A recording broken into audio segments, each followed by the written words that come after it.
रावण ने पत्थरों पर अपना नाम लिखा रावण, और उन पत्थरों को समुद्र में डाल दिया। ये उस समय की बात है जब रावण सीता को चुराकर लंका में ले गया और राम को पता लगने पर लंका पर चढ़ाई करने के लिए राम जी जा रहे थे। तो उस समय समुद्र के ऊपर पुल बांधने के लिए बानरों की सेना पत्थरों के ऊपर राम का नाम लिखकर नल नील के द्वारा पत्थर समुद्र में फेंके जा रहे थे और वो पत्थर तैर रहे थे। तो उस समय यह समाचार रावण की लंका में भी फैल गया और होते होते रावण के कानों तक जा पहुंचा। रावण ने सोचा कहीं मेरी सेना का मनोबल कम ना हो जाए, इसके लिए रावण ने घोषणा की कि पत्थरों का क्या है, पत्थर तो मेरे नाम के भी तर सकते हैं। अगर किसी को शक है तो कल समुद्र के किनारे आ जाना, मैं आपको बता दूंगा। दूसरे दिन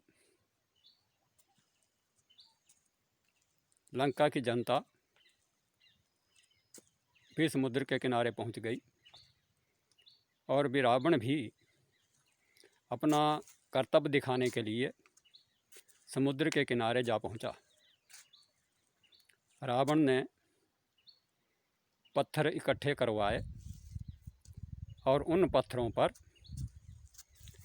रावण लिखकर अपना नाम लिखा रावण, और हाथ से पकड़ करके उन पत्थरों को समुद्र में डाल दिया।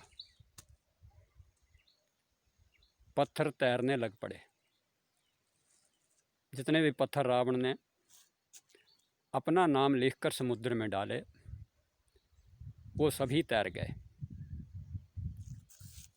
ये देख करके लंका के लोग बहुत प्रसन्न हुए।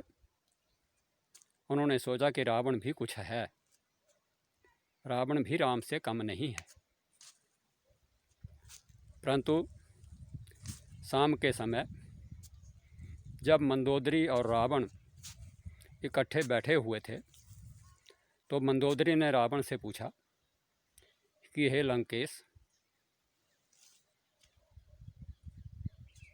ये कैसे हो गया कि आपके नाम वाले पत्थर भी समुद्र में तैर गए। तो पहले तो रावण ने कहा कि हो गया, मैंने दिखा दिया ना अपना काम कि मेरे पत्थर भी समुद्र में तैर सकते हैं। परंतु मंदोदरी ने कहा कि महाराज, ये नहीं हो सकता, कृपया आप मुझसे सच बताएं। तो रावण ने कहा, मंदोदरी तू ठीक कहती है, ये मेरे नाम के पत्थर समुद्र में नहीं तैरे, परंतु जब मैं अपना नाम लिख करके पत्थर को समुद्र में छोड़ता था तो उससे पहले उसको अपने मुंह के पास ला करके धीरे से कहता था कि हे पत्थर, तुझे राम की सौगंध, अगर तैरा नहीं। और इसी कारण वो पत्थर समुद्र में तैर जाते थे। तो सज्जनों, राम के नाम का महत्व बहुत बड़ा है। उसका नाम तो कोई शत्रु भी लेता है तो उसका भी उद्धार हो जाता है। यही इस बात में कहने का भाव है, यही इसकी शिक्षा है।